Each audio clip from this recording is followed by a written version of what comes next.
अस्सलाम वालेकुम। हिन महिल जाहिल माण्हू ते ॻाल्हाईंदासीं जेको वॾाई ऐं अना तकबर ऐं गुरूर में आहिनि उन्हनि ते ॻाल्हाईंदासीं। दोस्तो के माण्हू अहिड़ा हूंदा आहिनि जेके जाहिल हूंदा आहिनि जिन खे वॾी वॾाई ऐं तकबर हठु ऐं माना इहो घणो हूंदो आहे अना जेको पाण खे मोतबर सम्झंदा आहिनि ऐं पाण खे ॾाढो मुड़ुसु सम्झंदा आहिनि, मगर उन्हनि खे जेकॾहिं ॿाहिराई में माण्हू को ॻोठ वारो हुनखे इज़त ॾींदो त हू उन जो इज़त खे उल्टो ॿिए नमूने सम्झंदो त मुंहिंजे ई ॾाढ ऐं जबर ऐं मुंहिंजे इन जे करे गुरूर ऐं वॾाई ऐं हठ जे करे मूंखे ही जेको माना इज़त मिली आहे उन करे मिली आहे। हालांकि ईअं न आहे। सिंध जा माण्हू तमामु महिमान नवाज़ आहिनि, शहरी हुजनि या ॿाहिराई वारा हुजनि, उहो हर आयल महिमान खे मान ॾींदा आहिनि ऐं उन्हनि खे इज़त बख़्शींदा आहिनि। मगर ही जेको वॾाई कंदड़ ऐं हठ कंदड़ तकबर कंदड़ जेके माण्हू आहिनि जेके उहे हमेशह पाण खे ॿिए खां वधीक ओतहमरो सम्झंदा आहिनि।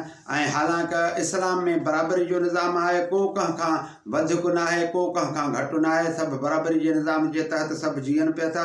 मगर असां इन जेको हठ तकबर ऐं ॾाढ ऐं जबर ऐं माना पंहिंजो ग़लति ज़हन ऐं ग़लति दिमाग़ पंहिंजो रखियो वेठो आहे, जेको माना हिकु जाहिल दिमाग़ जाहिल माण्हू जेको पंहिंजो दिमाग़ अहिड़े ग़लति तरीक़े सां रखियो वेठो आहे त जेकॾहिं मां ॾाढो मुड़ुसु आहियां ऐं मां तॾहिं मूंखे ही इज़त ऐं शान मान मिले थो जो कंहिं ॾे वञा।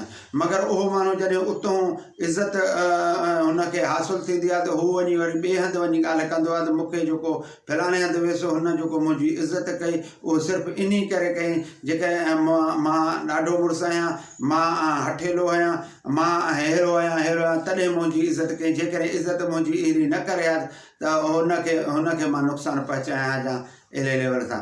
मगर हू जॾहिं इहा ॻाल्हि जॾहिं हुननि माण्हुनि ते पहुचंदी आहे त पोइ ॿिए दफ़े उन साॻे माण्हू खे इज़त उहा न मिलंदी आहे ऐं उन खे वरी अञा ॿियो बि को बि इज़त न ॾींदो, छो त उहो जेको पंजनि माण्हुनि इहा ॻाल्हि ॿुधी त उहो पंजनि माण्हुनि जो जेको ज़हन आहे उहो ज़हन साज़ी थिए थो, यानी हीअ माण्हू खे जेकॾहिं असां इज़त ॾींदासीं हीअ बि असांखां ईअं सम्झंदो त हीअ डिॼी मूंखे इज़त ॾियनि था।